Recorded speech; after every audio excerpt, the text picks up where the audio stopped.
Hello friends, my name is परम मैला और मैं अपने इस यूट्यूब चैनल कॉमर्स 24 में आपका स्वागत करता हूं। दोस्तों, यहां पर मिलती हैं आपको ऐसी वीडियोस जिनको देखने के बाद फर्दर उस टॉपिक पर आपको दूसरी और कोई भी वीडियो देखने की जरूरत नहीं रहती।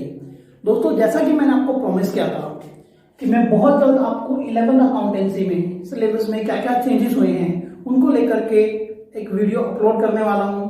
तो आज मैं उस टॉपिक के ऊपर आपको बताने वाला हूं कि +1 अकाउंटेंसी में एग्जामिनेशन 2021 को लेकर के क्या क्या चेंजेस हुए हैं। तो हम डिस्कस करने वाले हैं कि एग्जाम जो कि स्टूडेंट 2021 में देने वाले हैं उनको लेकर के क्या क्या चेंजेस किए गए हैं। दोस्तों, चलिए अपनी वीडियो को स्टार्ट करते हैं।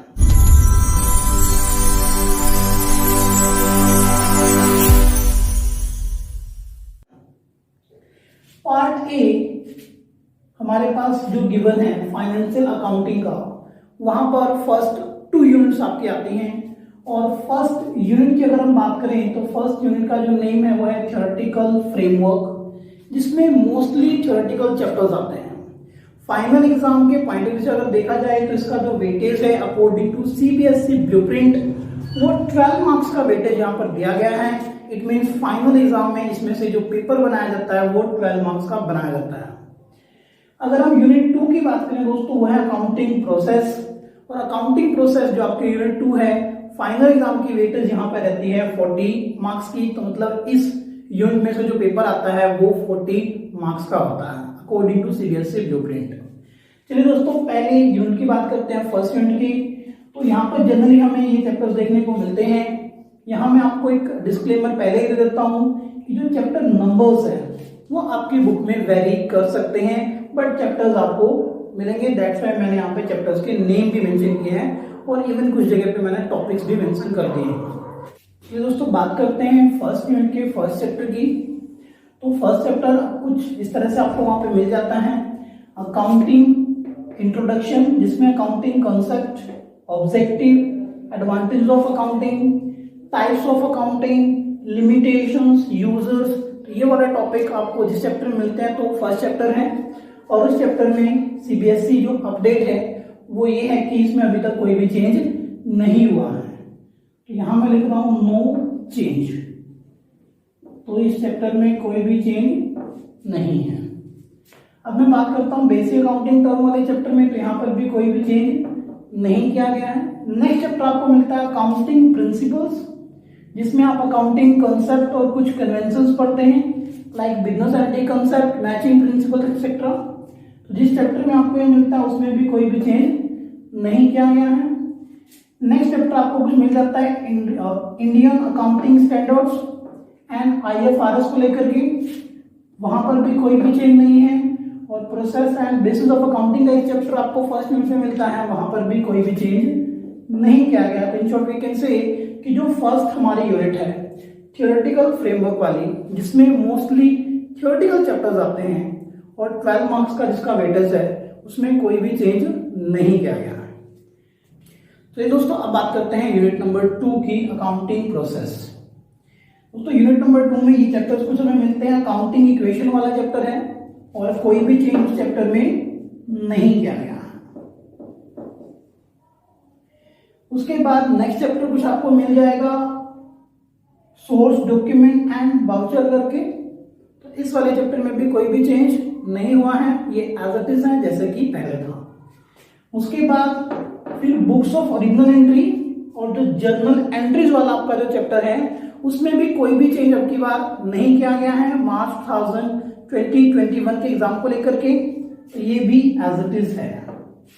उसके बाद कैश बुक या जर्नल एंट्री विद जीएसटी, तो इसमें भी कोई भी चेंज नहीं है।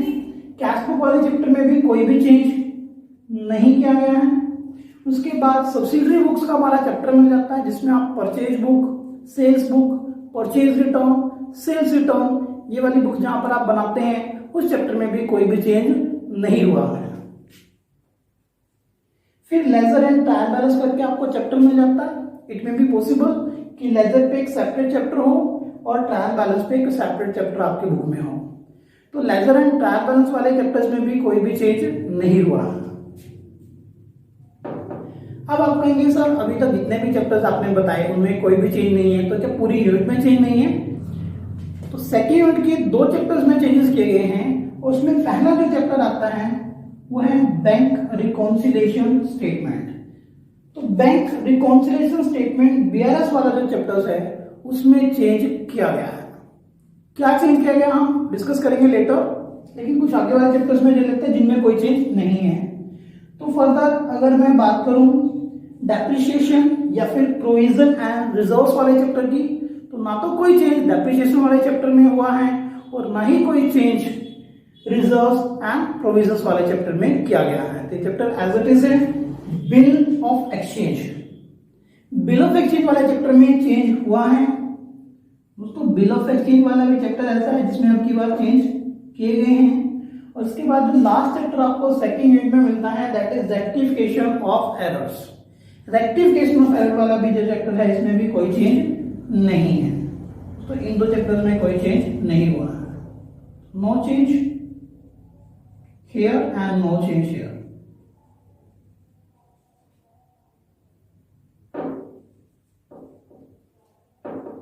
ओके, तो इन शॉर्ट वी कैन से कि सेकेंड यूनिट के 2 ही चैप्टर में चेंज हुआ है। पहला bank reconciliation statement and second bills of exchange. चलिए दोस्तों अब डिटेल में जानते हैं कि इन 2 चैप्टर्स में कौन कौन से जो टॉपिक है अब वो हमारे सिलेबस में नहीं है। चलिए दोस्तों अब बात करते हैं उन 2 चैप्टर्स की जिनमें चेंजेस किए गए हैं। तो फर्स्ट है बैंक रिकॉन्सिलिएशन स्टेटमेंट जिसमें चेंज किया गया है। तो बैंक रिकॉन्सिलिएशन स्टेटमेंट के अगर चैप्टर की हम बात करें तो यहाँ पर फर्स्ट जो टॉपिक आपको मिलता है थ्योरी के बाद में मिलता है आपको न्यूमेरिकल में debit balance of cash book. When your question is started from debit balance of cash book और we can say favourable balance of cash book. जब आपका क्वेश्चन फेवरेबल बैलेंस या फिर debit balance of cash book से अगर start हो रहा है तो वो टॉपिक अभी भी सिलेबस में है। अगर सेकेंड टॉपिक की मैं बात करूं when question is started with the credit balance और we can say unfavourable balance of cash book, तो वो टॉपिक भी अभी हमारे सिलेबस में एज इट इज है। अगर मैं थर्ड टॉपिक की बात करूं तो हो सकता है डेबिट बैलेंस ऑफ पासबुक। और जो डेबिट बैलेंस ऑफ पासबुक होता है वो अनफेवरेबल बैलेंस होता है। तो अनफेवरेबल बैलेंस ऑफ पासबुक से जब आपका क्वेश्चन स्टार्ट हो रहा हो या फिर credit balance means favourable balance of passbook से अगर आपका क्वेश्चन स्टार्ट अगर हो रहा है तो ये चारों के चारों टॉपिक स्टिल आपके सिलेबस में हैं, आपको प्रैक्टिस करनी चाहिए। इन सब के बाद इस चैप्टर के एंड में हमारे पास एक टॉपिक मिलता है bank reconciliation statement with amended cash book. जब हम बैंक रिकॉन्सिलिएशन स्टेटमेंट बनाते हैं अमेंडेड या फिर एडजस्टेड कैश बुक के बाद, तो वो वाला जो टॉपिक है वो अब हमारे सिलेबस में नहीं है।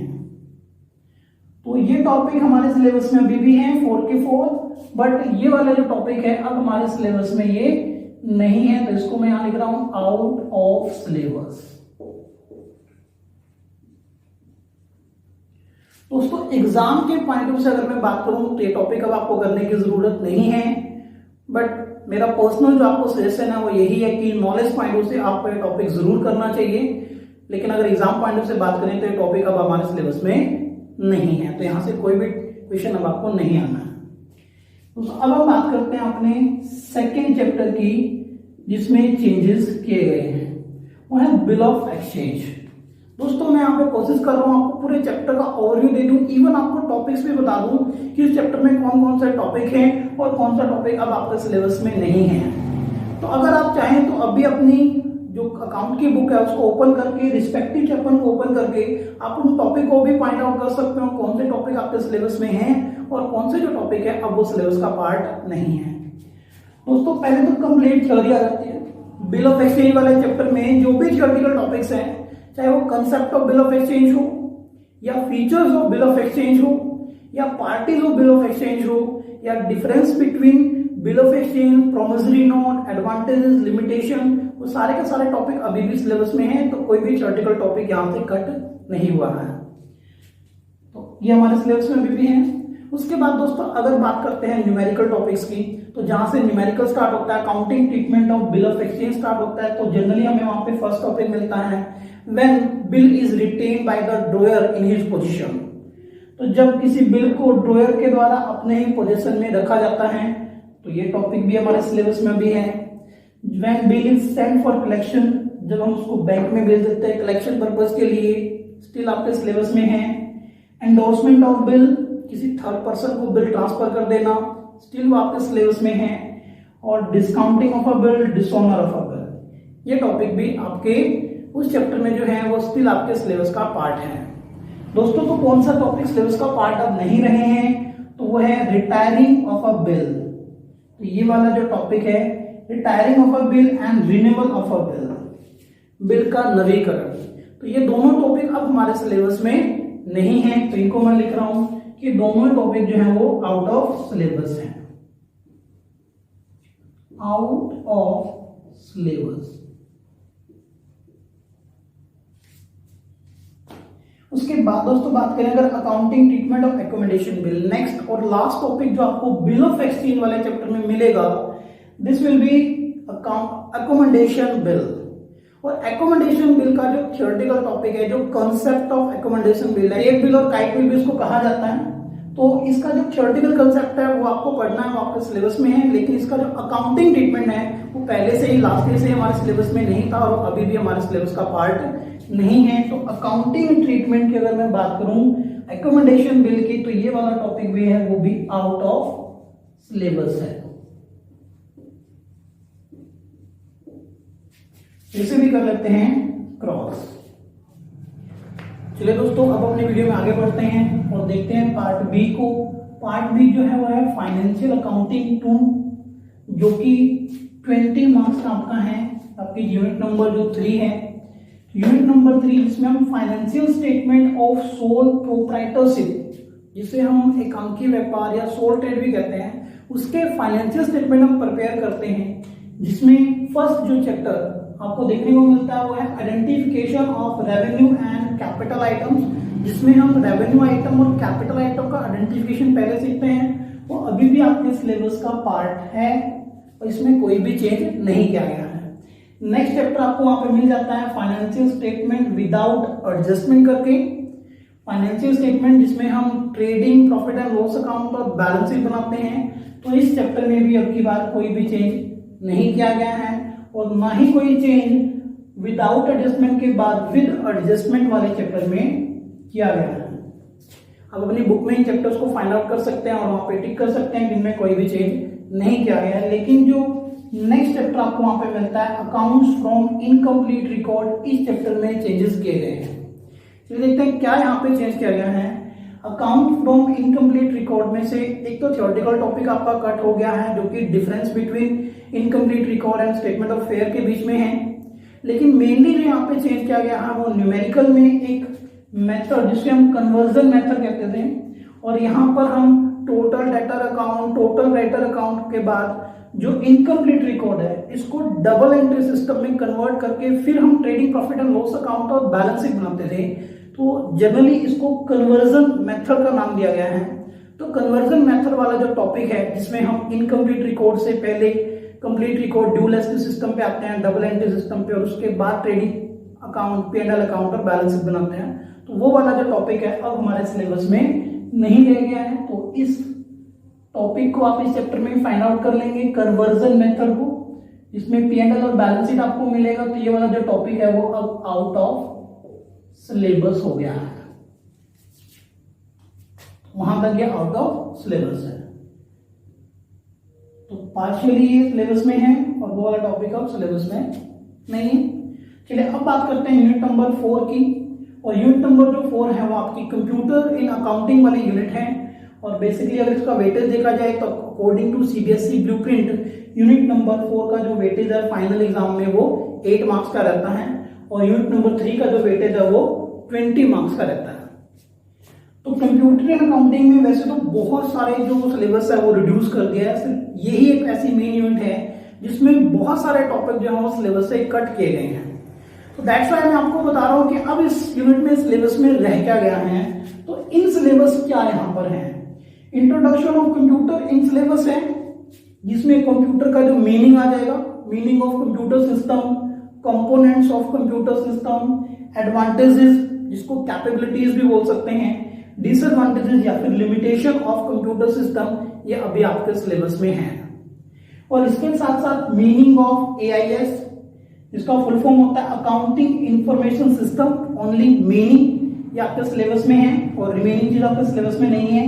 Comparison between manual accounting and computerised accounting अभी भी आपके सिलेबस में है और ऑटोमेशन ऑफ अकाउंटिंग प्रोसेस ये भी आपके सिलेबस में है। तो मेनली यहाँ पे देखा जाए तो जो 4 टॉपिक्स मैंने मेंशन किए हैं ये आपके सिलेबस में है। चलिए एक बात ये भी कर लेते हैं थोड़ा सा डिस्कस की कौन कौन से टॉपिक जो हैं वो इस यूनिट से आउट ऑफ सिलेबस किए गए हैं। तो कुछ नाम मैंने यहाँ पे ऑलरेडी मेंशन कर दिए हैं। तो इन टॉपिक को अगर आप नॉलेज पॉइंट ऑफ से पढ़ना चाहें पढ़ सकते हैं, लेकिन एग्जाम के पॉइंट ऑफ से अब ये 2020-21 में जो एग्जाम होने वाले हैं उनमें इनमें से कोई भी क्वेश्चन आपसे नहीं पूछा जाएगा। वह ऑपरेटिंग सॉफ्टवेयर ये आपका सिलेबस में नहीं रहा, यूटिलिटी सॉफ्टवेयर ये भी सिलेबस में नहीं रहा, एप्लीकेबिलिटी सॉफ्टवेयर ये भी सिलेबस से आउट ऑफ सिलेबस हो गया है, MIS management information system out of syllabus है, accounting information system as a part of MIS, readymade software, customised software, tailor made software, generic consideration जो हम किसी सॉफ्टवेयर को बाय करते हुए जो आपका लास्ट चैप्टर बनता है वहां पर गिवन है। तो सारे के सारे जो टॉपिक हैं अब आपके सिलेबस से बाहर कर दिए गए हैं। दोस्तों उम्मीद करता हूं यहां से आपको काफी हेल्प मिली होगी। अब बात करते हैं प्रोजेक्ट वर्क की। तो दोस्तों प्रोजेक्ट वर्क में अब पूरा लार्जली जो डिपेंड करता है वो टीचर के ऊपर डिपेंड करता है, वो आपसे क्या प्रोजेक्ट वर्क बनाना चाहता है और किस टॉपिक पर वो बनाना चाहता है। तो उसमें ऐसा कुछ स्पेशल मेंशन नहीं किया गया सीधी साइड पे कि प्रोजेक्ट वर्क में क्या चेंजेस किया गया। सिर्फ जो नंबर ऑफ लेक्चर हैं जो कि प्रोजेक्ट वर्क को अलॉट किए जाते थे उनमें से 5 लेक्चर को रिड्यूस कर दिया गया, मतलब कम टाइम अब प्रोजेक्ट वर्क के लिए स्टूडेंट को दिया जाएगा। दोस्तों उम्मीद करता हूं इस वीडियो से आपको बहुत सारी हेल्प मिली होगी और आपके बहुत सारे जो डाउट्स हैं इस वीडियो को देखने के बाद क्लियर हो जाएंगे। स्टिल अगर आपका कोई डाउट है या स्टडी रिलेटेड आपको कोई भी हेल्प चाहिए तो आप कमेंट सेक्शन में या फिर इंस्टा पे जाकर के आप मुझे उसके लिए मैसेज कर सकते हैं। और इन रिटर्न अगर आप मेरी भी कोई हेल्प करना चाहें तो आप इस वीडियो को लाइक कर सकते हैं और इससे भी ज्यादा अगर हेल्प करना चाहें तो आप चैनल को सब्सक्राइब कर लीजिए अगर आपको लगता है कि यहाँ पे जो इन्फॉर्मेशन है वो आपके लिए काफी यूजफुल हो सकती है। वीडियो देखने के लिए दोस्तों आपका दिल से बहुत बहुत धन्यवाद। जो इस वीडियो को देखेंगे और लाइक करेंगे उनका भी, और जो वीडियो को देखने के बाद लाइक नहीं करेंगे और ऐसे चले जाएंगे उनका भी दिल से बहुत बहुत धन्यवाद। Thank you very much.